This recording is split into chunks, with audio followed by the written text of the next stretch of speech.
Alors, quelles sont les principales fonctions du lubrifiant? Donc, il y a les plus connues.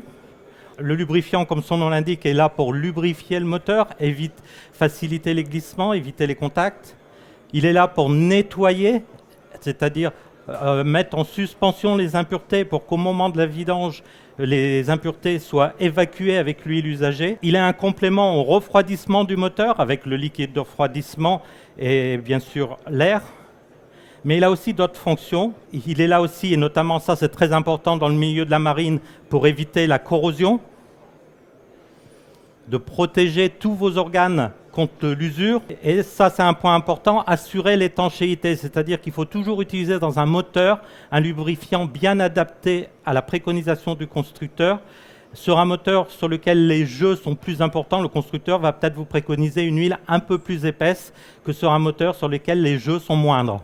Et de plus en plus, on a des exigences à respecter pour être compatible avec les exigences environnementales. De plus en plus, on fait appel dans tous les domaines que ce soit, et ça vient aussi dans le domaine du nautisme, à des huiles synthétiques pour, disons, répondre à toutes ces fonctions. Comment est composé un lubrifiant?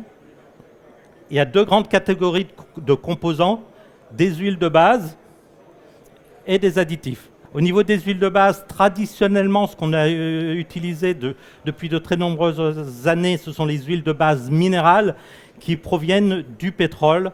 Mais de plus en plus, on utilise des huiles synthétiques qui sont obtenues là par transformation chimique. Et un lubrifiant n'est pas toujours exclusivement minéral ou exclusivement synthétique. Il peut être semi-synthétique ou partiellement synthétique quand il contient une part plus ou moins importante d'huile de synthèse et d'huile minérale. Pour faire un lubrifiant aujourd'hui et répondre à toutes les exigences nécessaires, il faut de très nombreux additifs. Ce n'est pas un additif miracle mis dans l'huile de base qui va faire les performances du lubrifiant. Dans un lubrifiant, il peut y avoir jusqu'à une dizaine d'additifs différents. Concrètement, quand vous vous retrouvez devant votre matériel et vous devez choisir votre lubrifiant, quels sont les deux grands critères à respecter? Le premier, c'est ce qu'on appelle le grade SAE, c'est la viscosité de l'huile. Donc, en fonction des températures, le constructeur va vous préconiser différents types de viscosité d'huile. La performance, elle est soit donnée par des spécifications internationales, on va le voir plus en détail après, c'est notamment le NMMA, les classifications américaines qui sont beaucoup utilisées encore dans le notice, API, et parfois il y a des constructeurs qui peuvent avoir des exigences propres.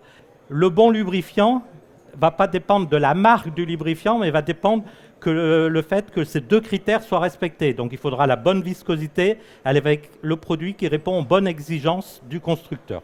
Alors au niveau de l'environnement, un point important, notamment pour les huiles de temps et certaines huiles hydrauliques, c'est d'avoir des produits biodégradables. De plus en plus, ça va être exigé, c'est déjà exigé sur certains plans d'eau où une agglomération ou une commune peut dire sur ce plan d'eau-là, j'exige que soit utilisée une huile biodégradable.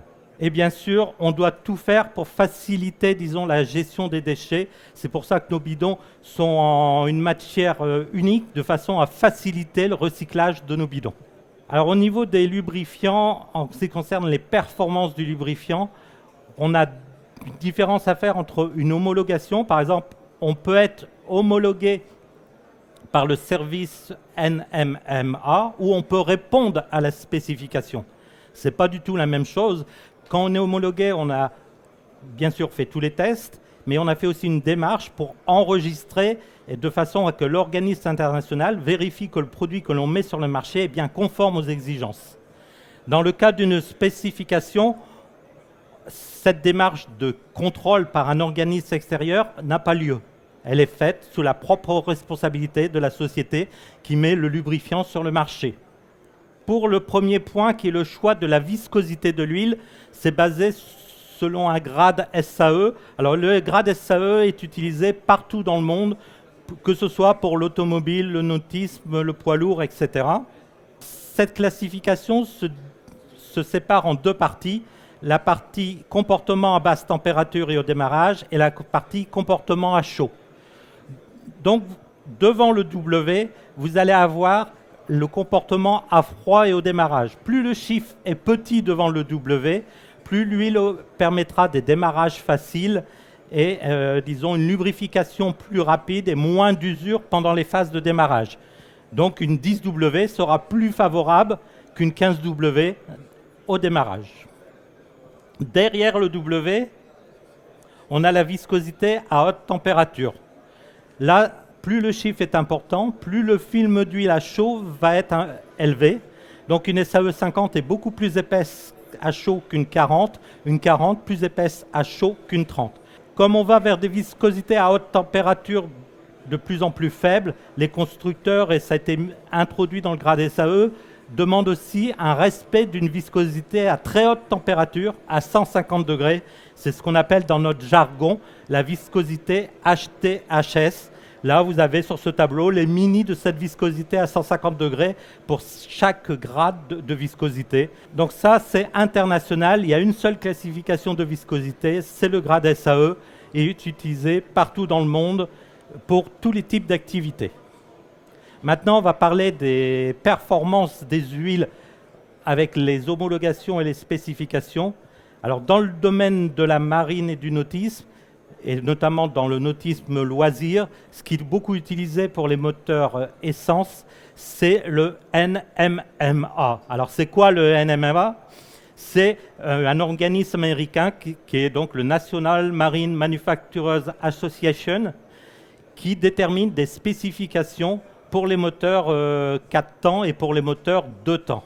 Donc pour les moteurs 4 temps, c'est la spécification FCW, et pour les moteurs 200, c'est la spécification TCW3. Les normes API sont utilisées là de façon beaucoup plus large pour les moteurs essence, pour les moteurs diesel, dans l'automobile, dans le poids lourd, mais aussi dans le nautisme.